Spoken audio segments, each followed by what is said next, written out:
welcome back to Practice Intimacy. This is the place to be to learn all about love, sex, and how to have the best relationships you possibly can. I am Jamie Lynn. I'm a marriage and family therapist in the Austin area, and today we are going to talk about two things that cause couples to have a hard time being sexual together.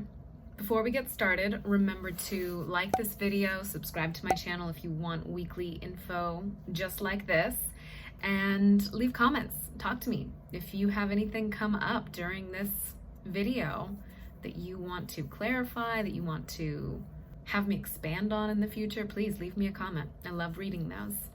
So, let me first describe the couple I'm talking about a little bit, and then I'll tell you the two things that I often see that gets in the way of a great sex life, and I'll give you an idea of what you could do to begin to shift this.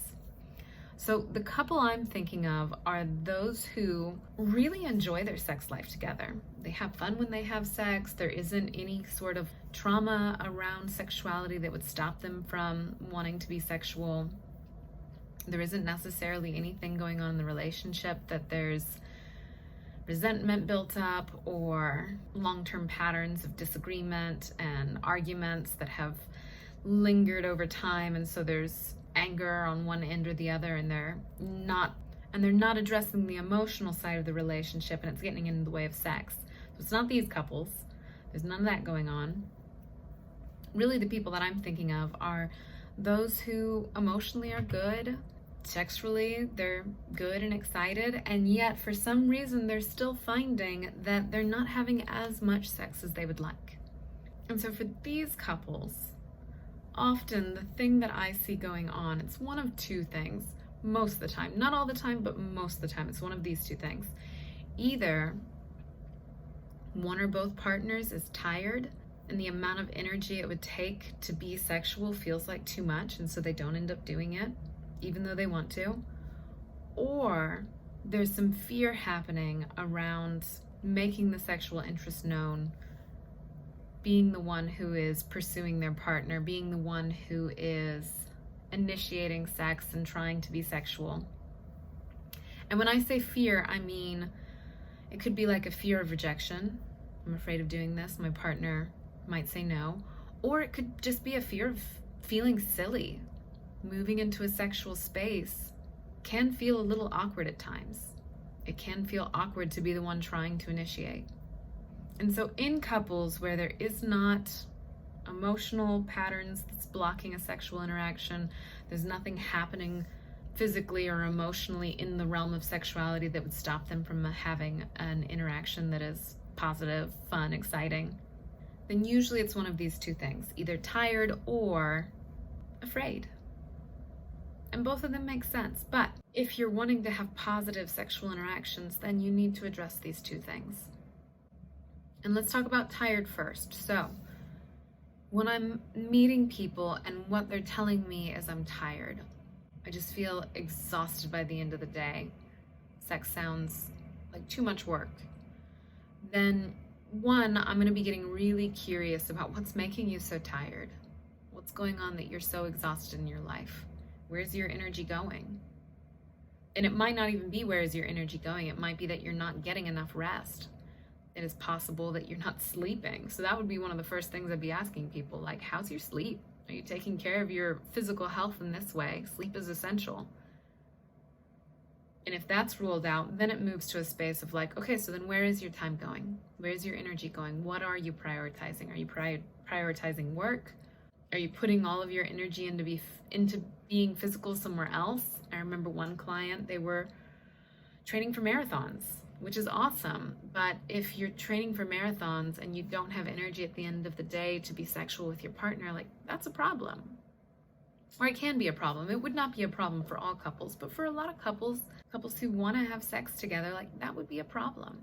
If it's more in the realm of I'm giving so much at work, then I'm going to be wondering with that person, like, okay, what's it like to notice that you're prioritizing work over sexual connection with your partner? And so often people feel like they have to do the things that they're doing, but I am always going to challenge that idea. Most of us are choosing the things that we want. Most of us have the ability to shape our lives, and we are choosing what we prioritize and what we do not prioritize.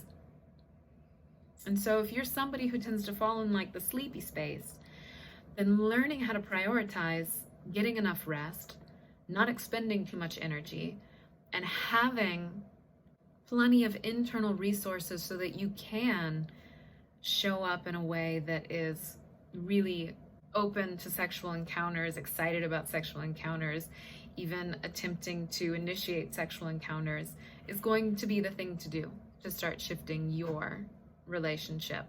And some of this is just habit. Sometimes people are waiting far too long to try and initiate sex. They wait till the end of the night after they've had dinner and they've gotten ready for bed and all the things. Who wants to have sex then? Most people don't. Most people are like, okay, I'm ready for sleep now. Whereas if you prioritize it, if you plan like, okay, right now I feel good, I'm going to go ahead and go for it. I'm going to make time with my partner to be sexual and enjoy ourselves in this way, rather than waiting till it's too late and you're too exhausted to do so. So some of this is also just habit, creating patterns in your life that really work to set you up for success in this realm. On the other side of this issue, when couples are great in so many ways, they want to be having sex and yet for some reason they're not, often what I find is some sort of embarrassment, some sort of awkwardness or fear around, I don't want to show up sexually in my relationship. That sounds scary. Which I totally and completely understand. Like right now, even for a moment, some of you are going to love this. Some of you are going to be like, God, that sounds awful. Imagine putting on something that is meant to turn your partner on and going out in front of them and doing like a striptease or something. Or imagine just walking up to them and making it really clear that you want to have sex. Kissing them passionately, touching them in erogenous zones. And for some of you listening, you're gonna be like, ooh, that sounds amazing. I want to go do that right now. And then for other people, you're gonna be like, oh, no, that sounds real scary. That sounds like a real awkward situation and I don't know how to do it. And so for those folks, I would like to offer just a little bit of a practice. It is an energy shift where first you begin to soothe yourself, and then second, you imagine just like building up some sexual energy inside so that you can go share it with the other person, and you challenge yourself to go share it with the other person rather than staying in the pattern of being afraid and not being vulnerable. Because this is really what it is. In those moments whenever we're too afraid to do the awkward thing, we're just avoiding vulnerability. We're avoiding the potential of looking silly or a partner saying no, which is painful. Like nobody wants that. It's not a pleasant experience whenever we have those moments. And yet, if you want a hot, connected sexual relationship, that means being vulnerable. That means actually doing the things that give you a little bit of a butterfly feeling in the pit of your stomach. And so here's the practice. First, start by just grounding yourself. Notice your body in space, hear sounds around you. Take some breaths where you try and match how long you inhale and how long you exhale. Either that or you make the exhale a little bit longer.